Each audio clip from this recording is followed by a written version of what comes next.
I think we can all agree that these past few weeks have looked far different than we anticipated. They've been hard, frustrating, and left us asking one question. What am I supposed to do next? I found myself in this exact situation a few weeks ago. I just gotten off work, and my mom came into my room to give me some bad news. She let me know that my school would be closed these next few weeks. A few moments later, I received a text from a friend letting me know that our senior FFA banquet had been canceled. I immediately felt a wave of emotions. Defeat, doubt, and disappointment had overtaken me. Fast forward a few days and I received more news.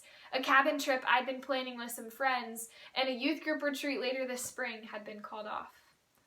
As weeks went by, I learned about a state FFA conference being canceled, more of my senior year going down the drain, and activities and projects that I'd worked so hard on being pushed back. Friends, this season of life is not looking like we wanted it to. This vision that we had of 2020 looks far different than it did at the beginning of the year. But we have a choice. We can either sit back and watch these weeks pass us by as we're sitting in these feelings of disappointment and uncertainty, or we can choose joy. We can watch and change our perspective in this situation as we choose to focus on the positive aspects instead of the disappointments. We can love the people in our lives even if they're not standing right next to us.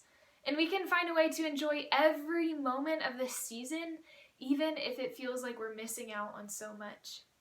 So let's change our perspective. Let's find joy in the disappointment. We can make the most of this season if an attitude of joy is our first response to bad news. Schools may be closed, activities may be canceled, and events may be pushed back, but we can still get excited about so many new things that are here to come in the next few months. With this season comes an opportunity to make a difference in the lives of people around us. We can choose to be positive as we process these schedule changes and feelings of disappointment. And our attitude towards this entire situation will change. So let's remember this. Family game night isn't canceled. FaceTiming a friend isn't canceled. Sending a letter to a grandparent or saying thank you to an FFA advisor, not canceled. So friends, join me in choosing joy. Let's remember these weeks by how we were intentional with our time and how we made an impact on someone's life through our positivity. My challenge to you is this: through these next few days, few weeks, or this entire season of uncertainty, find one thing that brings you joy. Dwell on it and share it with those around you. Make a difference.